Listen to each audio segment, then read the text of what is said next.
Olá, amigos que acompanham a TV Câmara de Tupã, uma TV sempre a serviço da população. Começa agora mais um programa Ponto de Vista, sempre com a presença dos vereadores da Câmara Municipal e convidados especiais. Hoje nós estamos recebendo o vereador Paulo Henrique Andrade, com dois queridos amigos. Hoje nós estamos recebendo aqui o presidente do Conselho Tutelar de Tupã, nosso querido Lucas Luiz da Rocha, e também a Fabiana Batista Rossi, conselheira tutelar, para falarmos um pouquinho sobre o trabalho do Conselho Tutelar, as suas atribuições, o trabalho que é desenvolvido aqui em nossa cidade. Vereador Paulo Henrique, seja bem-vindo ao programa Ponto de Vista. Hoje recebendo aqui a equipe do Conselho Tutelar, falando um pouquinho sobre o trabalho, como eu disse, suas atribuições, e também os projetos para o ano de 2020. Seja bem-vindo ao programa Ponto de Vista. Obrigado, Glaucio. Obrigado, Fabiana. Obrigado, Lucas. É um prazer tê-los aqui com a gente hoje. Explicar um pouquinho o que é o trabalho do Conselho Tutelar. Eu mesmo tenho várias dúvidas, porque a gente sempre tinha na cabeça, antigamente, como o Conselho Tutelar era uma entidade muito forte e é muito forte dentro da nossa cidade, o que a gente pode buscar de ajuda dentro das famílias hoje, através do Conselho Tutelar, porque é muito importante o fortalecimento do vínculo da família. E a cada dia que passa, isso se perde. E o Conselho Tutelar nada mais é que não é um órgão para fiscalizar ou punir, mas simplesmente para nos ajudar a trazer isso para a nossa sociedade. Queria saudar aqui primeiramente a Fabiana. Fabiana, seja bem-vinda ao programa Ponto de Vista, aqui representando também a equipe do Conselho Tutelar, e o Lucas, como eu disse, presidente do órgão. Mas vou começar aqui por educação com a Fabiana. Fabiana, seja bem-vinda aqui ao programa Ponto de Vista. Eu acho que nós poderíamos iniciar o programa falando um pouquinho sobre o que consiste o trabalho, o que é o Conselho e o que consiste as atribuições do Conselho Tutelar. Seja bem-vinda. Eu que agradeço, Glaucio, Paulo, pelo convite. É uma oportunidade única, né, Lucas? Porque a gente sempre busca, a todo momento, estar deixando bem claro qual que é a função e qual que é a atuação do Conselho Tutelar aqui na cidade. Okay. Hoje nós somos em 5, né? Na verdade, o Conselho Tutelar ele é composto por 5 membros, que são pessoas representando a comunidade, a sociedade, para zelar pelo direito da criança e do adolescente, né? Garantir os seus direitos, atender as denúncias que chegam até nós pelo Disque 100 ou pelo nosso próprio telefone e requisitar serviços dentro da rede, né, chamar essa família, notificar essa família para conversar, para saber qual que é o problema que está acontecendo. Hoje a gente trabalha, a nossa demanda está muito alta com problemas de uso de entorpecentes, né, então são pais desesperados, são pais preocupados porque a gente perde o filho, né? Perde esse adolescente, essa criança para esse mundo. E o Conselho Tutelar está ali para garantir os direitos desse adolescente em questão de tratamento, em questão de melhorias para essa família, requisitando sempre o serviço da rede, né? O que a gente deixa claro é que o Conselho a gente não acompanha devidamente o caso porque nós não somos técnicos, né? O concurso para o Conselho, ele não exige ensino superior. Então a gente não tem técnicos ali dentro para realmente fazer uma triagem com essa família, né, dar o suporte. Eu tenho a minha formação, o Lucas tem a dele, que colabora muito para o funcionamento, para os entendimentos do caso, porém ali não é exigido. Então por isso que a gente requisita muito, muito mesmo o serviço de toda a rede de assistência. Perfeito. Queria saudar novamente aqui o Lucas. Lucas, seja bem-vindo ao programa Ponto de Vista, a convite do vereador Paulo Henrique Andrade. Eu sou da época, vereador, acho que nós somos contemporâneos, né? O senhor é um pouquinho mais novo do que eu. Por favor, claro. Não me deixa. Uma cara de menino. Não, eu sou mais velho que o senhor. Sim, mas, respeito, né? Mas, assim, eu sou da época que o Conselho Tutelar, nós não ouvíamos tanto falar de Conselho Tutelar. Né? Era uma vez ou outra, o Conselho teve que ir lá resolver a questão familiar, como disse a Fabiana. Hoje a coisa mudou bastante, a situação mudou muito. Né?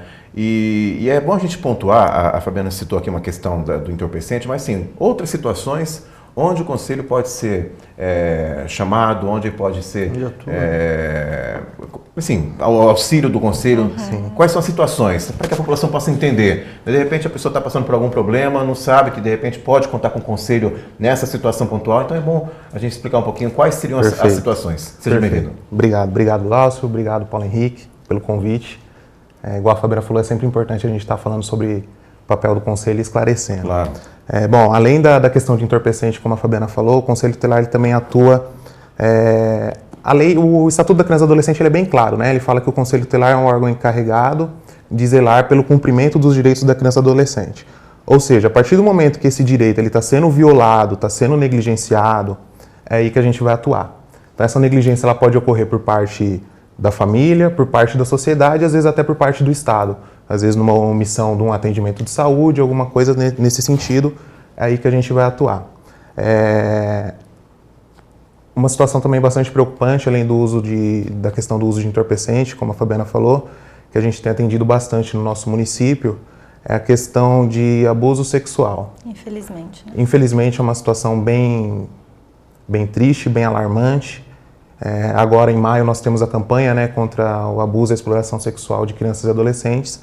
E no nosso município é muito alarmante, é um número muito grande por ser um município pequeno. Eu não sei te falar o número exato, posso numa próxima oportunidade trazer. Mas por ser um município de 65 mil habitantes aproximadamente, o número ele é muito alto, a gente atende muitas crianças, né, nesse tipo de situação e é bem triste. São situações assim que por mais que a gente passa por capacitação, fazemos cursos, é uma situação que toda vez que chega a gente ainda fica chocado, como que pode acontecer uma coisa dessa. Infelizmente entra depois até a questão também do psicólogos do bem, acho que você falaria mais na frente, mas foi justamente para tentar sanar uma deficiência que o município tem no atendimento desse tipo de criança que é vítima desse tipo de crime. Então a gente tinha essa deficiência, né? E aí foi pensado de o que poderia fazer para garantir um atendimento psicológico. E minimizar aquele sofrimento. Exatamente, né? Um atendimento psicológico de qualidade para essa criança que passou por essa situação. Foi a partir daí que surgiu o projeto. Né? Deixa eu falar um pouquinho mais. A formação de vocês a Fabiana? Eu sou psicóloga. Eu sou formado em Direito. Em Direito. Acho que por mais que vocês falam que não tem a necessidade, sim. acho que é importante Utiliza frisar muito. Que na eleição dos conselheiros é uma eleição, como se fosse um pouco parecido como o vereador, porque quem vota são as entidades. Mas é importante que a gente entenda que a capacitação dos conselheiros é fundamental. Por mais que não seja obrigatório, vocês terem uma formação é muito importante, até mesmo para poder aconselhar. Sim, exatamente. A própria e desde palavra. coisas mais simples, Paulo. Por exemplo, até um ofício que a gente se remete ao judiciário, à escrita. Sim, né? sim. A maneira como a gente também interpreta um ofício que a gente recebe de um juiz tem que ter bastante preparo ali. Talvez há uma dica para os próximos concursos, né? Talvez uma exigência de formação, ensino superior. né? Sim. Hoje os 5 conselheiros têm formação, né? Então nós temos 3 psicólogas, uma formada em administração e eu em direito, e agrega muito. Não é obrigatório, né? Não é requisito do concurso, mas agrega valor demais. Enfim, no dia a dia você vê que faz diferença, faz a diferença. Imagino receber um caso Tem determinadas situações que a família chega ali dilacerada devido ao problema. Imagino ser um psicólogo para poder E orientar. você não tem como deixar de lado uma profissão. Então você faz às vezes uma contenção, né? A primeiro momento, um pronto atendimento mesmo, para preparar aquela família para possíveis, o dano já foi causado, mas as consequências dele. A Fabiana citou uma questão, no caso do Poder Judiciário, no caso de um juiz, enfim, até para que a população também entenda, dentro dessa cadeia, dessa estrutura onde o Conselho está inserido, quais são os órgãos que, de repente, tem o Conselho como parceiro, né, como braço, como um instrumento, vamos dizer assim, o Poder Judiciário, entidades, só para a gente entender um pouquinho. Na verdade, assim, o Conselho Tutelar é autônomo, né? Okay. A gente não é vinculado em nenhum órgão. Perfeito. Somos vinculados à Secretaria de Assistência Social, mas por uma questão administrativa. Perfeito. Né? Mas na questão de decisões e tudo mais, nós somos autônomos. Não somos subordinados também ao Judiciário, porém, trabalhamos junto sim com o Judiciário, tem toda essa parceria com todos os órgãos da rede, da assistência social, da educação e da saúde. Então, assim, trabalhamos em conjunto, né, mas sem ter a questão da subordinação de um ao outro. É mais por uma questão de parceria mesmo, para tentar sempre levar o melhor para aquela família e resolver a situação. Só te cortando, desculpa, mas você comentou que às vezes há o ato da violência dos adolescentes, né, sexual. Como que chega isso para vocês? Alguma denúncia? Ou às vezes os pais lhe procuram, uma mãe ou um vizinho?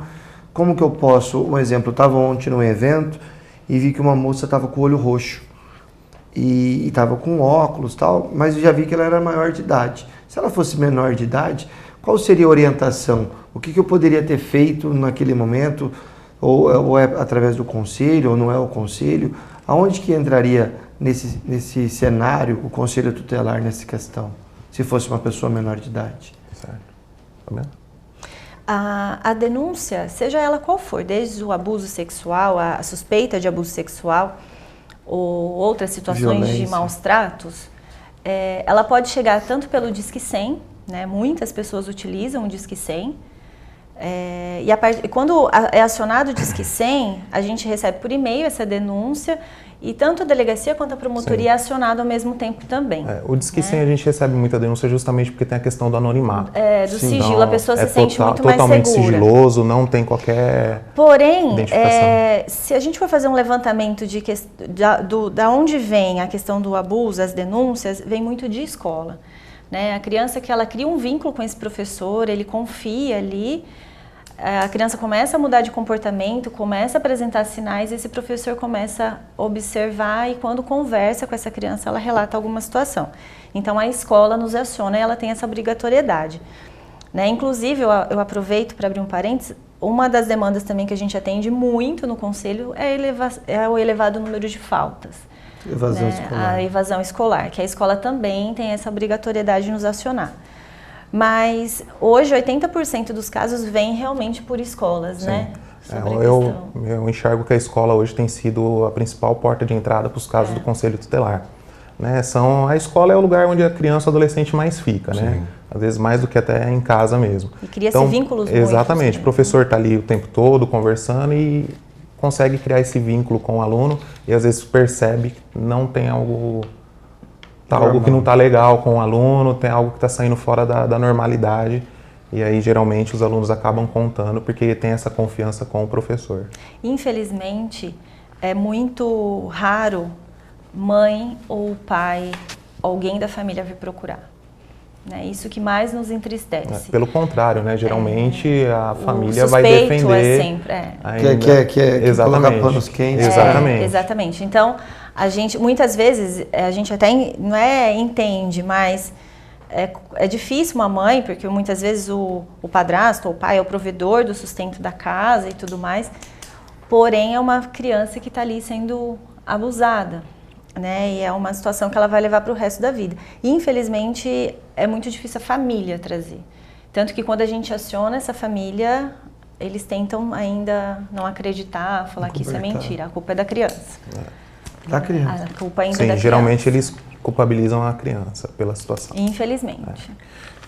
Lucas, você citou uma questão quando eu perguntei na estrutura que o Conselho está inserido, né, toda essa rede, e você foi bem claro, é um órgão autônomo, enfim, mas que também trabalha em parcerias, com certeza, em parceria com outros órgãos. Dentro dessa autonomia, quais são as medidas que o Conselho pode tomar diante dessas situações, dessas várias situações onde o adolescente está inserido, né? Quais são as medidas que vocês podem tomar dentro das atribuições, enfim? Certo. Veja bem, Glaucio, toda decisão que o Conselho toma, é baseado, visando o bem-estar dessa criança e desse adolescente.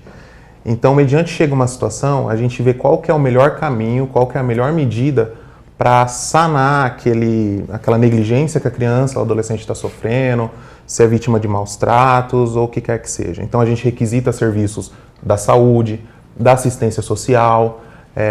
Em casos extremos, às vezes há a necessidade de afastar, às vezes, a criança do convívio familiar até que seja encerrada uma investigação policial, principalmente nesses casos de abuso sexual. Às vezes, conforme a gente estava falando, a família não quer acreditar, o abusador continua dentro da casa, você não pode deixar a criança numa situação daquela. Que aí vocês trabalham em parceria com a Casa Abrace. Com a Casa Abrace, tem também a questão da família extensa, né? Antes de buscar um acolhimento institucional, a gente busca a família extensa, né? Seja um parente que tenha condições, que queira ficar com a criança e que a criança também queira ficar com esse parente. Tenha um vínculo positivo. Exatamente, né? Então, assim, varia muito da situação, né? Mas é sempre visando o bem-estar dessa criança. Requisita serviço na área da saúde, na área da educação, na área da assistência social, projetos, enfim, atendimento psicológico, um atendimento médico, às vezes um neurologista, há casos que a gente já precisou intervir para conseguir um atendimento médico nesse sentido. Então, assim, é sempre visando o bem-estar. Não tem falar para você assim que é um rol específico é difícil, porque faz 5 anos que nós estamos no conselho, a Fabiana um pouquinho mais. Até hoje a gente lida com situação que é nova. Sim. Né? Então a gente sempre busca estar conversando com os parceiros da rede para buscar essa solução para o caso. E até com o próprio colegiado mesmo do conselho. A gente senta, toda segunda-feira a gente discute sobre alguns casos, né? Porque às vezes eu posso pensar de uma forma, mas o outro vem com uma ideia melhor, com uma estratégia melhor do atendimento. Mas assim, se pudesse resumir, o poder do Conselho Tutelar, na verdade, segundo o ECA, é o da caneta, né? Que é de requisitar serviço. Então chega a situação até nós vamos requisitar o serviço de cada área competente para poder resolver aquela situação. Perfeito. Ou tentar amenizar, né? Perfeito. Vereador, é importante nesse primeiro momento, nesse primeiro bloco, falar um pouquinho das atribuições do Conselho, né? Até para esclarecer para a população, né? Porque realmente eles estão preocupados com a questão do bem-estar dos adolescentes, dos jovens, e assim que são solicitados, estão aqui à disposição para ajudar as famílias, ajudar não só as famílias, mas os órgãos, os parceiros que necessitam, né, dessa orientação, dessa capacitação que eles têm, né, dessa boa vontade, né, de realmente solucionar aquele problema, aquele conflito dentro da família. Sim, sim. E conforme a gente foi falando aqui, ao longo do tempo isso cada dia está mais difícil. Sim. Cada dia a gente perde aquela questão do pai e da mãe, não necessariamente tem que ser um homem ou uma mulher, mas aquela questão da família como um todo, de você ter a tranquilidade. Hoje em dia a gente sabe cada vez mais, temos adolescentes tendo filhos, e esses filhos são criados pelos avós, às vezes criados pela própria sociedade, porque acaba terceirizando isso. E o trabalho do Conselho Tutelar é realmente resguardar os direitos. E às vezes a criança não sabe direito nenhum, não sabe quais são os seus direitos e quais são os seus deveres também. Eu acho que é isso que é fundamental, não é só passar a mão na cabeça. Porque sempre quando eu me arremetia ao Conselho Tutelar, meu pai falava, não era uma coisa que, nossa, eu vou lá para buscar os meus direitos, mas muitas das vezes meu pai falava dos meus deveres. Eu acho que isso que é importante, a gente ter isso claro. O Conselho Tutelar está aqui para dar os direitos e também os deveres, de não faltar salas de aula, não faltar escola, de ter um respeito também com os pais, mas que principalmente que tem alguém zelando por essas crianças que cada dia mais estão com uma vulnerabilidade gigante na nossa sociedade. Perfeito. Nós chegamos ao final do primeiro bloco do programa Ponto de Vista, hoje recebendo o vereador Paulo Henrique Andrade, também o Lucas Luiz da Rocha, presidente do Conselho Tutelar de Tupã, e a Fabiana Batista Rossi, conselheira tutelar, falando sobre o trabalho do Conselho aqui em nossa cidade, suas atribuições. E no segundo bloco, vamos falar um pouquinho mais sobre o projeto Psicólogos do Bem, além também do trabalho que vocês estarão realizando, acredito, no Carnaval desse ano, né, que é uma... Sim, quais são as metas de vocês, porque acho que é Carnaval, importante. Carnaval, né? Não só o Carnaval, porque o Carnaval são 5 dias, mas no Carnaval provavelmente é a época que eu acho que mais... Isso é maior, né? Sim, sempre. Em várias ocorrências, enfim. Daqui a pouquinho a gente volta com o segundo bloco, o programa Ponto de Vista aqui pela TV Câmara de Tupã, uma TV sempre a serviço da população. Voltamos já.